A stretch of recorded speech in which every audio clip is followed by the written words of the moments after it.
So I was born in 1965 in Princeton, New Jersey, to an academic family. My father is a professor of medieval literature and taught at Princeton for 45 years. My mother, who is from London, is an Anglican priest, and she had a parish very near Princeton in New Brunswick for many years. I have two brothers, and we spent a good deal of our childhood back and forth to Europe, living in places like Italy and France and England, but Princeton was our home base all the time. How your environment influenced you on your choices, first to go to Greece and then to turn to history? So my environment didn't have a direct influence on my going to Greece, but it had a very strong influence on my choice of a course of study, particularly as an undergraduate when I studied comparative religion. I was very interested in finding a way to approach religion intellectually, since I grew up around a lot of religion. Certainly my parents are intellectuals, but their approach to religion was certainly from the perspective of people who are religious believers. So I had initially a very deep engagement with early Christian literature because it was something that I was familiar with from a very different context when I wanted to learn about it in an academic context. And then it was through that I ultimately wound up going to Greece because I studied Biblical Greek and went to study for a set of grueling final exams when I was at the University of London, and the weather was terrible. We decided to go study in Greece. Mm-hmm. And when I got to Greece, I thought this is a very nice place. And I wound up spending a lot more time there studying things that were more contemporary. How many years you have spent in Greece? If I put it all together, it probably would total 3 or 4 years that I've spent in Greece. But it wasn't all at one time. And obviously I go frequently for work purposes, for research, to see friends. But in total, I'd say about 4 years. From what you said, it was expected from you to turn to, I don't know, to the late antiquity or Christian studies or Greek Christianity and things like that. How you turned to Ali Pasha? Ooh, how did I turn to Ali Pasha? So initially, I was very interested in the concept of heresy and its counterpoint, orthodoxy, because obviously orthodoxy is simply the people who win and who get to say who the heretics are. And as a consequence of that, I became interested in the Great Schism and in the peculiar circumstance of having two very well-established churches, both of which regarded the other as heretical. Normally when you have a heresy, it's a tiny little group and it ultimately fades away. So I was interested in this circumstance of having two very, very dominant churches, both of which regarded the other as heretical. That, I would say, was my initial real grounding in Greece, but it also gave me my first exposure in a sustained way to a theme that was of interest to me for many years. It's still of interest to me, which is who's an insider, who's an outsider, and I guess Ali Pasha was part of that. So in any case, I became very interested in this question of who defines whom as being other or different. The period of the Greek War of Independence was of great interest to me. In my doctoral studies, was actually in the field of Middle Eastern history. So my first encounter with the Greek War of Independence was not as a war of independence, but as a secession from the Ottoman Empire. And that in and of itself was an interesting juxtaposition. And I became interested in Ali Pasha through that context. There also was a personal interest in that I went on a family vacation with my brothers and my parents, and one of the places we visited was Yanina. And we came across a mosque in Yanina that was being renovated, which meant that there was one workman sitting all alone, doing something that looked more like dismantling the mosque than it looked like renovating the mosque. And that made me develop an interest in the past of the city, and that led me to Ali Pasha.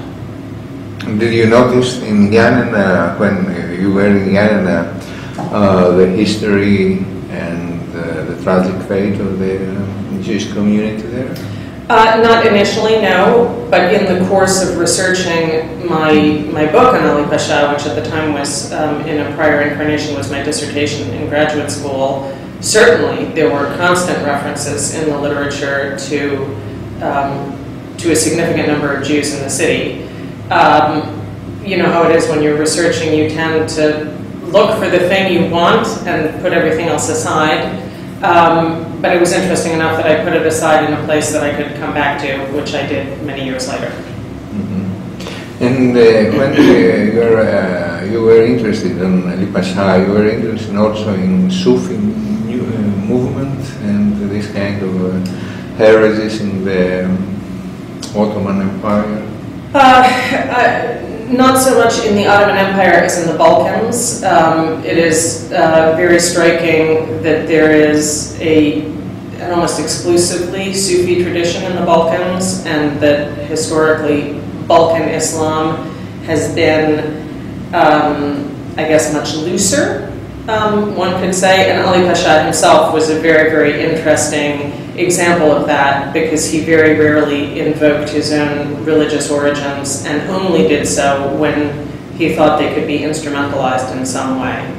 And I found that to be quite representative of attitudes towards Islam in the Balkans in that period in general. Mm-hmm. And what was the impact of the criticisms on your book on Ali Pasha?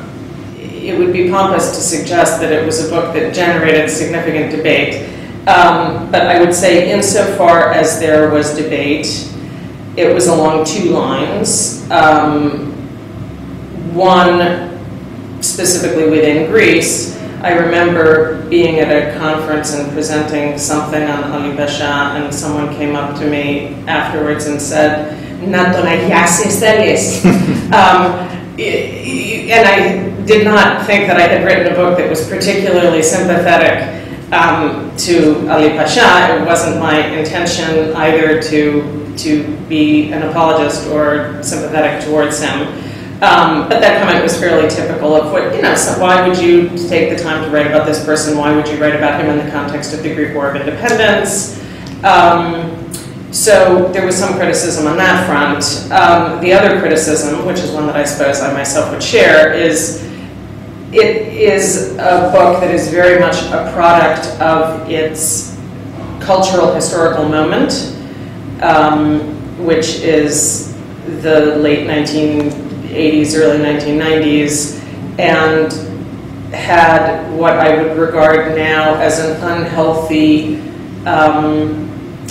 degree of interest in Edward Said. And then you turn to the Jewish history, and you have written a first book on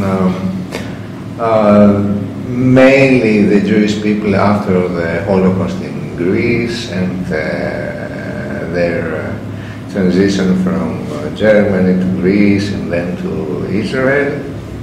How you have conceived this turn from Ali Pasha and 18th century to 20th century, to the midst of the 20th century? So my book on the Greek Jews starts actually where I left off with Ali Pasha. It starts with the outbreak of the Greek War of Independence.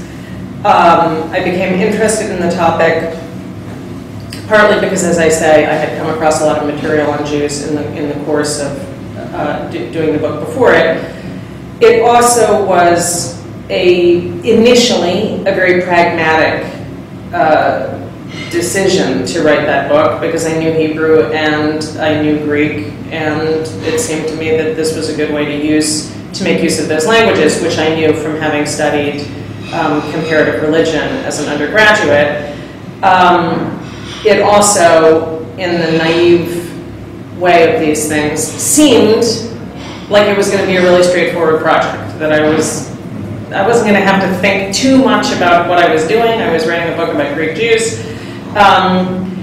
Of course, over the course of doing it, it became much, much more interesting to me than that, but also became much more complicated. And I suppose, to my mind, as much as being a history of Greek Jews, it is a history of the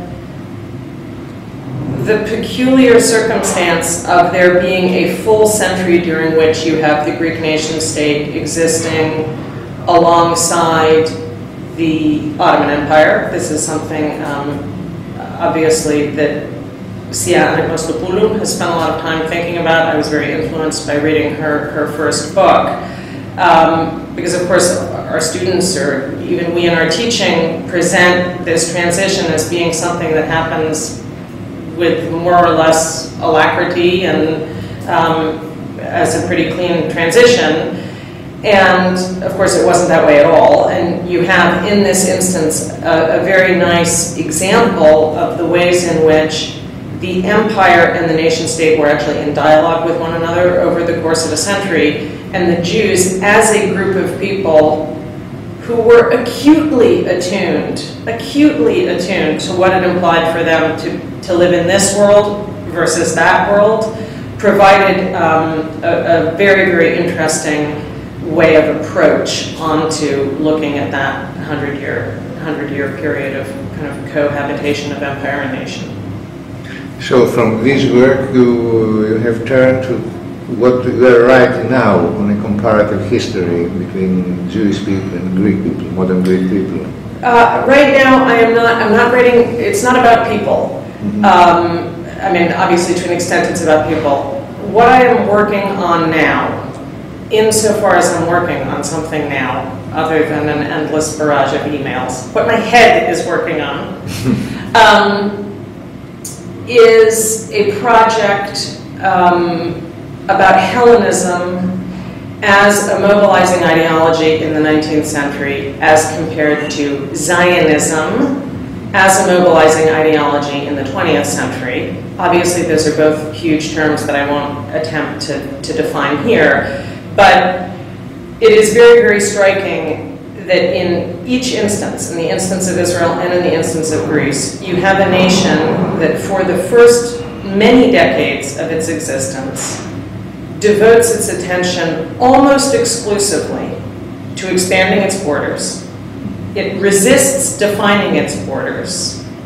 It regards what it is doing to be irredentist. It doesn't give a damn what the rest of the world has to say about it. And it says, you don't understand us. We are just doing what we have to do. We're a tiny little nation. We're surrounded by a big hostile Muslim world. And we're really sorry, even if you think this isn't what we ought to be doing, this is what we're going to do. And this exceptionalist narrative that is present in both instances is obviously in both instances also driven by a claim to an antiquity that the rest of the world buys into, right? I mean, everybody has their own claims to antiquity. Everybody is the Ur this or that, but we don't really care that much as, say, the West about Persian versions of, you know, what their original story was, or, you know, Skanderbeg, or, but we do invest very, very deeply in these two narratives. And I would say this is why the West, writ large, tolerated a century of Greece doing this, and then finally said, we're not going to tolerate this anymore. And the outcome of that was Lausanne. And I predict that by the time a century of Israel's existence has gone by, it's not going to be tolerated there anymore either. So that's what I'm working on. Certainly, the last book is what led me to this interest. And I have just one concluding chapter in the Greek Jews book that led me a little bit into thinking about the very striking similarities between the political evolution of Greece in the 19th century and of Israel in the 20th century, with a very striking discourse in both places of exceptionalism, of being misunderstood by the outside world, preoccupation with territorial expansion, which, as I said, was regarded as irredentist. But it's very challenging to figure out how to treat this as something, as I said to you in conversation, that isn't simply a kind of banal comparison. You know, they did this, oh, and look, they did this too. But I think there are various watershed moments in the histories that may provide me with some sort of fulcrum for the comparison, one of which is the so-called population exchanges, in which the idea that the nation has to become big enough to encompass all of the people who are meant to be within it is killed off by the reverse proposition. How about we take all of those people who are meant to be within it, and instead of the mountain coming to Muhammad, we're going to pick all those people up and we're going to take them to this place, and now you need to stop trying to get bigger,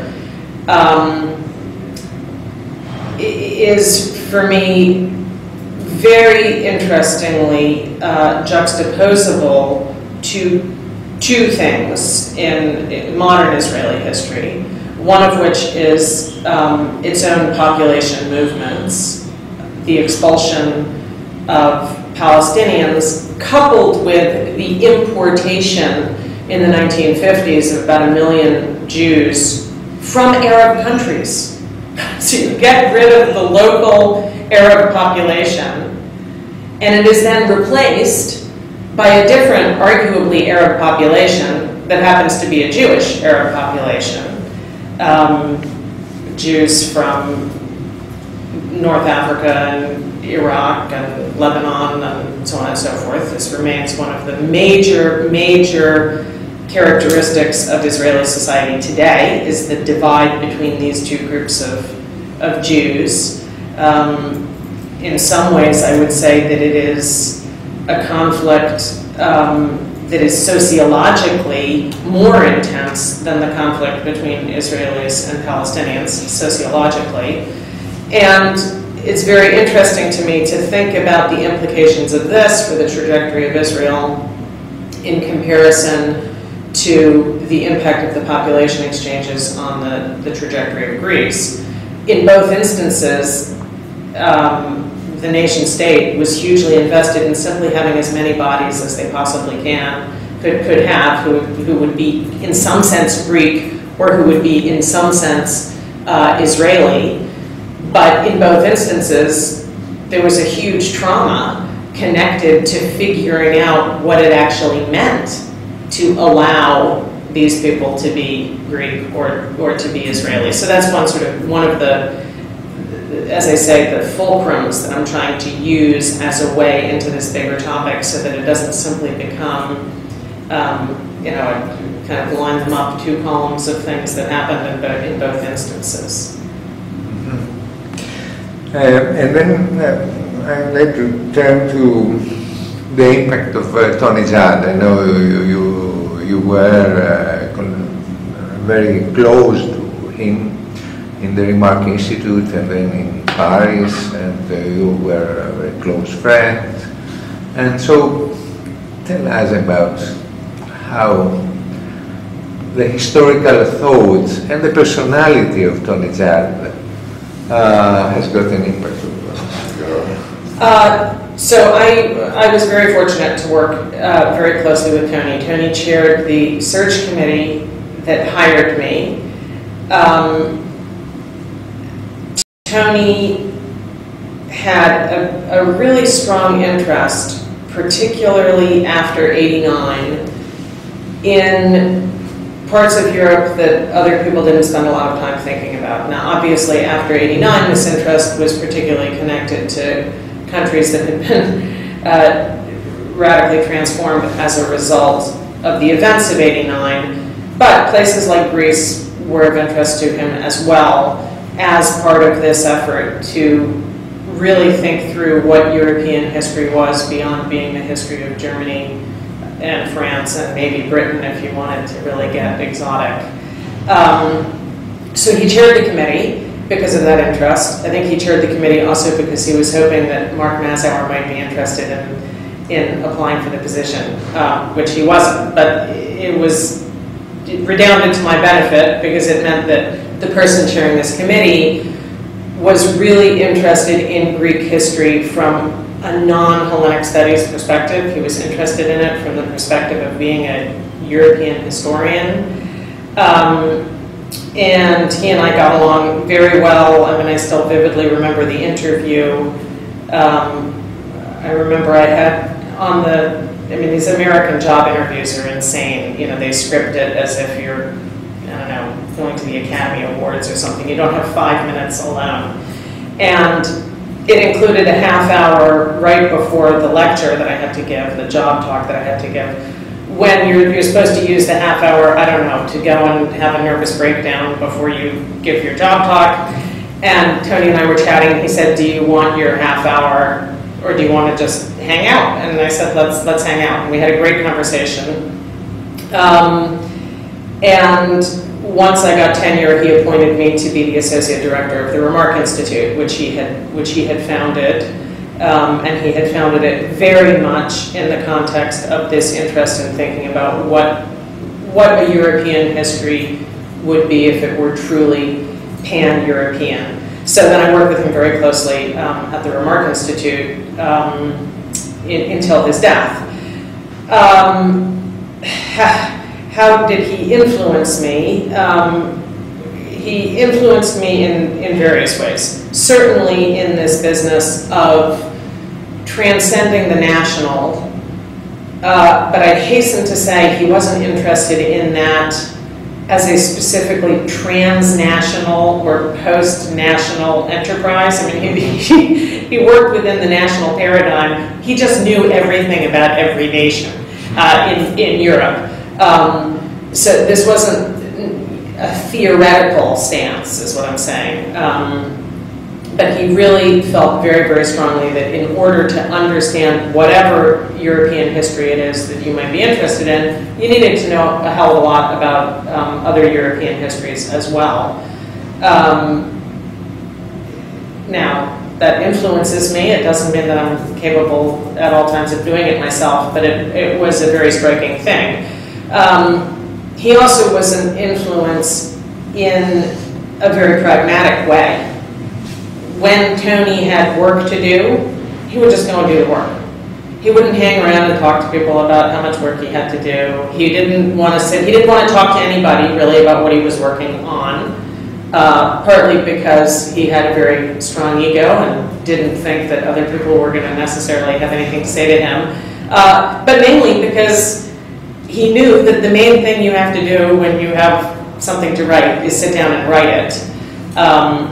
And in fact, I used to joke around that when he was writing post-war, his macro history of Europe, it was when I had moved down to the Remark Institute and was just down the hall from him. And I used to joke that you could see the steam coming out from under his door when he was writing, because he was so fiercely concentrated on his work that you felt that it was generating some sort of like brain heat.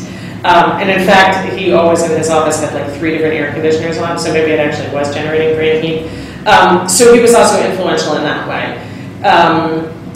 Tony also was influential in that although his great interests and loves were teaching and writing, he also had had a very successful administrative career. He had served as Dean for Humanities, he had directed the Institute of French Studies, he ran the Remark Institute. And when I was first getting into doing university administration myself, I was quite surprised that he didn't say to me, oh, that's not a waste of time, why would you do that? He said, why not? Why not? You could do it, you can do lots of different things at the same time, and that was very influential as well. Mm-hmm. How your Princeton environment, let's say, and the religious background has an impact on your thinking history? Yeah. So, let's see. My Princeton environment had a very powerful influence on my becoming an academic myself, for the ludicrous reason that it was, when I was growing up there in the 1970s, such a university environment that it didn't really occur to me that this was not how most people lived. And I remember when I was in high school going on a ski trip with my then boyfriend and his mother. And we were scheduling the ski trip for the week between Christmas and New Year's. And she said, I think I can take a few vacation days. And I said, well, what do you mean? It's the week between Christmas and New Year's. Of course it's a vacation. She said, I'm not a university professor. In the real world, in the real world, we have vacation days. And I remember being completely shocked by this, and have suspected that one of the reasons I wound up doing what I do is because I just couldn't imagine a life rhythm or a calendar that didn't involve, 4 months in the summer when you would go to some really interesting place and think about things. And so in any event, it was, and it's no coincidence that of my two brothers, one is himself a university professor, and the other one has managed to have a lifestyle that is even more freeform than the lifestyle of a university professor. It also was strongly influential in that there were constantly books around, constantly reading. Both of my parents are, I would say, major intellectuals, but quite unusually, in fact, very unusually, for an elite East Coast intellectual academic, my father is a self-declared Christian. Now, he's also cultivated this because of the perversity of it. I mean, he genuinely is a self-declared Christian and a believer, but he also recognizes that it's a little like getting up in a faculty meeting and saying, I vote Republican, which he does not do, and he never would get up in a faculty meeting and say, I vote Republican. The only thing that you can do that's more outrageous than that is get up and say, I'm a Christian. So I don't mean to imply that it was sort of a posture, but it certainly was something that became a defining feature of his life in a context that was, for the most part, pretty hostile to that. And I grew up in a religious family. I sang in the church choir, went to church all the time, and had a very, very high degree of exposure to Christian literature in that context. And became, as a result of that, as I said earlier, very interested in these same literatures from the standpoint of textual production. Right? Who wrote them? When were they written? How were they written? And this was stuff also that my mother was deeply engaged in. Women in the United States only have been ordained in the Anglican Church since 1976. I remember her studies and her studying things like this and being very interested in it. So I became very interested in the kind of palimpsestic creation of, particularly of the New Testament, the Synoptic Gospels and what the source material must have been for the Synoptic Gospels and how we know that. I just found it really fascinating the way in which this sort of criticism was undertaken, how you could figure out whether there was an anterior text, and so on and so forth. And the sort of highly technical elements of that kind of work I found to be a really alluring feature of this area of study. I found something almost mathematical in looking through these texts and paying attention to which vocabulary words were used with what level of frequency, and figuring out what other text used those same words so that you could get a sense of who was reading what. And I had two professors as an undergraduate who were very, very influential in this regard. One of whom was a guy named Scott Davis, who was an assistant professor at Columbia when I first started as an undergraduate, who taught a very wide-ranging course, sort of on what religion is. And it was the first time I had really thought about religion explicitly as a social construct, and I thought this course was great. And in fact, when I was home on the weekend, at some point I mentioned I was taking this great course, and it turned out that Scott Davis had been a doctoral student of my father's. And my father said, okay, when you go in to tell him your paper topic, tell him you want to write a paper on Franciscan apocalypsis. I said, why am I going to do this? He said, because you're going to mess with his mind. Because when he was my student, he wrote a paper on Franciscan apocalypsis. So I remember going in to discuss my paper topic with him. And of course, the course had nothing remotely to do with Franciscan apocalypsis. You know, we were reading, you know, anthropology, we were reading all kinds of theoretical stuff, and I went in and I told him, you know, I've really thought about it, and I think what I want to do is write a paper on Franciscan apocalypsis. And there was a pause, and then he went, John Fleming!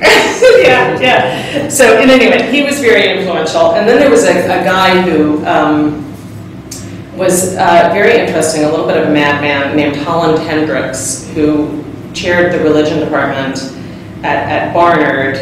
And he taught a course on Gnosticism. And in the course, we read a good deal of the volume that is called the Nag Hammadi Library, the Nag Hammadi texts, and also had an interlinear version of it in Coptic and in English. And I would say that was the course that more than anything really propelled me in the direction of wanting to learn Greek well enough to be able to read those texts and really understand what was going on in them. And also, certainly, the course that made me most fascinated in this concept of orthodoxy versus heresy.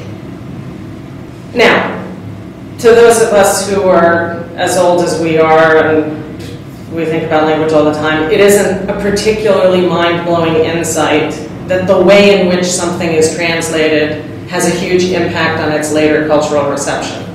But I remember, as an 18-year-old, being really, really struck by this realization in the context of reading the Gospel of John and seeing all of these instances in which, if a given word were translated one way, it would result in a fairly staid, conservative, canonical text.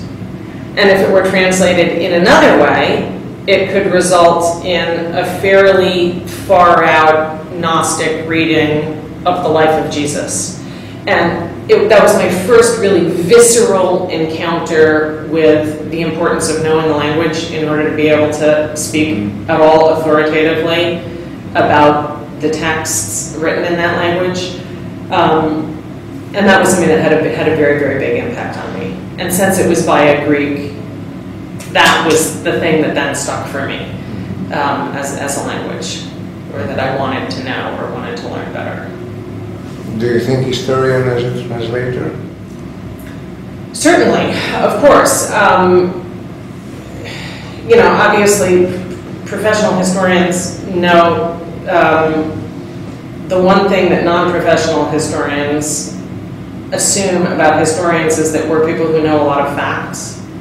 Just like nothing could be further from the truth.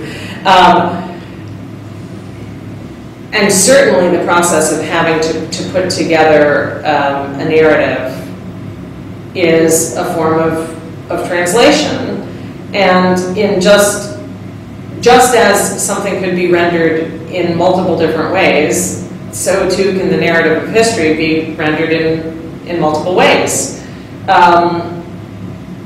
And that is clearly a form of translation and of interpretation. And I don't mean necessarily of an ideological sort, although certainly in many cases it is an ideological sort, but you're trying to render something that by definition we don't understand because we weren't there, we weren't part of it, and all we have is these tools, just as when you're translating a text, your tools are the words that you know in that other language. We have some tools that we use to try and access that past and to try and translate it, but by definition, it's the past. It's a past moment. It's something to which we don't have immediate access. So all that we can do is provide a rendering of it, a translation of it, a version of it. This connects also to your question about Tony Judd, in that the creation of the Remark Institute came very directly from his feeling that the study of Europe and the United States was over, or that its heyday had come and gone. It was now considered Eurocentric to study Europe. I have a number of colleagues who make this sort of ludicrous accusation that Europeanists are very Eurocentric. And to an extent, I think the pendulum has swung back. I think that there is, certainly within the American Academy, a renewed interest in Europe that has come about because of the methodological changes in the discipline over the past, 2 decades.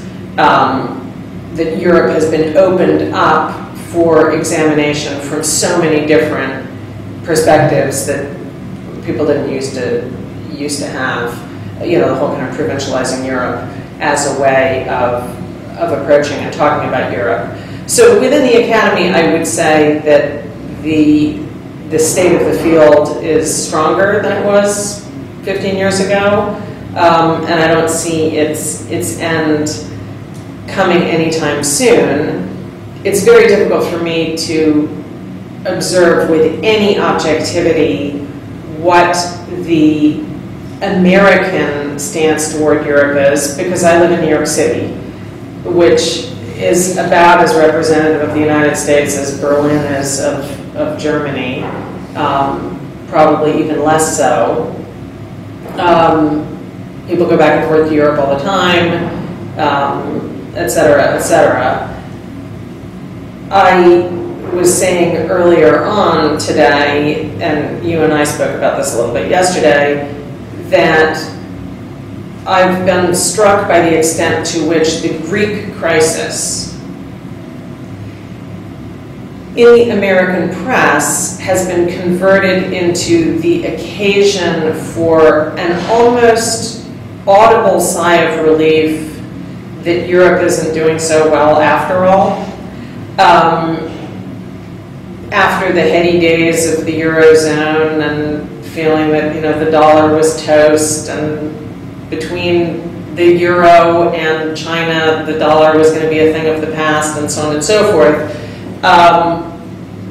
That no longer is the feeling, and sort of the gift that the Greek crisis has given to the United States isn't something about Greece at all, but is something about Europe. And I think you see in that reading of the Greek crisis a major difference between the United States and Europe. That Europe's anxieties about what's going on in Greece are very, very different from America's anxieties about it. I mean, the only people in America who are really anxious about it, I would say, are investors and banks that have a major interest in things there. So overall, I wouldn't say that there's a high degree of literacy, cultural literacy about Europe in the United States. I think that persists. And it really is in just certain enclaves in which Europe feels like an extension of the United States and vice versa, and is a very accessible world. Mm-hmm. Okay.